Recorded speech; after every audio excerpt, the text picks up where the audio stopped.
Toyota sales fell by a further 5% in the United States, in fact in all of North America in the month of October. But at the same time, sales of Hyundai's most popular electric car rose by 55% in October. Interesting divergence here. I mean, a lot of Americans saying, no, Americans don't want EVs. Obviously, some popular politicians think that EVs aren't a thing in America and that no one wants them and they're bad. But at the same time, Americans are buying them. And because Toyota doesn't sell any, their sales are clearly falling. In fact, Toyota sales have fallen worldwide now for 7 straight months in a row, while some of their rivals, such as Zeekr and other companies, their sales, or even BYD, continue to increase every single month.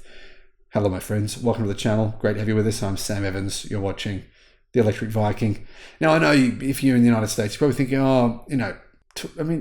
this is Toyota North America, Toyota worldwide. I mean, what do these car companies even matter? What does BYD matter to them? What does Zeekr matter to them? Well, I mean, Toyota doesn't just sell cars in North America. In fact, they sell more cars outside of North America than they do in America. So I know a lot of Americans sort of think, the world kind of revolves around America. And to some degree, that's true. But really, most of Toyota sales actually happen outside of America. And outside of America, Toyota does have to compete with these manufacturers. So they're struggling and their sales have continued to go down over the past 7 months. Toyota Motor North America sales fell 5% in October during what analysts expect to be double-digit gains for the entire automotive market in America. Double-digit gains, and Toyota sales fell 5%.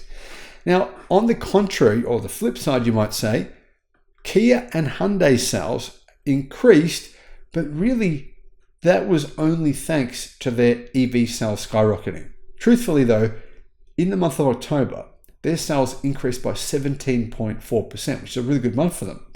But that's primarily on the back of increased sales of electric cars. So in October, sales of the Hyundai Ioniq 5, which is obviously Hyundai's most popular EV worldwide, increased by 51%. The model had 4,500 sales versus 2,979 sales in October 2023. Now, the remarkable thing about this is an old vehicle. The same deal as the Tesla Model Y, right? There's a new version of the Hyundai Ioniq 5 or the Hyundai Ioniq 5 coming within a few months' time, which will have more range, better technology, and just overall be a better value proposition. Interestingly, sales of one of the most unpopular real sales flops for Hyundai, the Ioniq 6, very controversial styling. A lot of people don't like the style of it. They fell by a further 32% from 1,239 to only 837. The Ioniq 6, to be honest, it just hasn't been popular. And the main reason is that people don't like the look of it. A lot of people don't anyway. I actually don't mind it. I think in person it's pretty cool. But to be honest, I do think if you're looking at EVs and you're going to say, well, hang on a minute, what am I going to get? An Ioniq 6 or a Tesla Model 3 long range that qualifies for EV tax credits, ends up being about $8,000 cheaper and has more range in the real world. It does actually in tests that I've seen. Which one would you buy? Well, clearly most people are buying the Tesla Model 3. Now, Hyundai had this to say. Hyundai's most awarded automaker in Cars.com's 2025 Top Pick EV Awards. Hyundai's Ioniq electric vehicles have each been awarded 2025 top picks by Cars.com as part of their updated EV buying guide. The 2025 Ioniq 6 was named the top pick electric car and top pick value EV, while the 2025 Ioniq 5 was named top pick two-row electric SUV. Guys, I actually think the Ioniq 5 is a really good vehicle, but the fact that Cars.com said that the Ioniq 6, which is more expensive than a Model 3 and doesn't use the Tesla supercharger network, and it looks a little dated on the inside now, I actually think. Plus, doesn't qualify for EV incentives, making it really in the real world about $8,000 more expensive than a Model 3. It has to make me question Cars.com.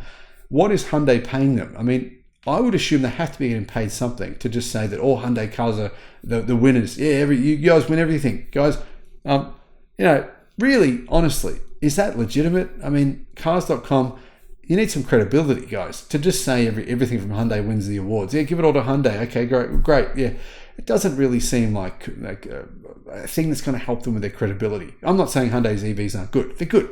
I mean, I just don't think realistically the Ioniq 6 is considered to be the best value car for the reasons I mentioned. It's just logical. But anyhow, the company is redesigning, developing and selling some top electric cars, says Clean Technica, and I actually agree with that. They are actually very, very good.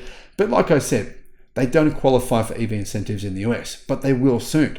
Hyundai are going to manufacture EVs in America, and soon they'll qualify. So that'll be a big bonus.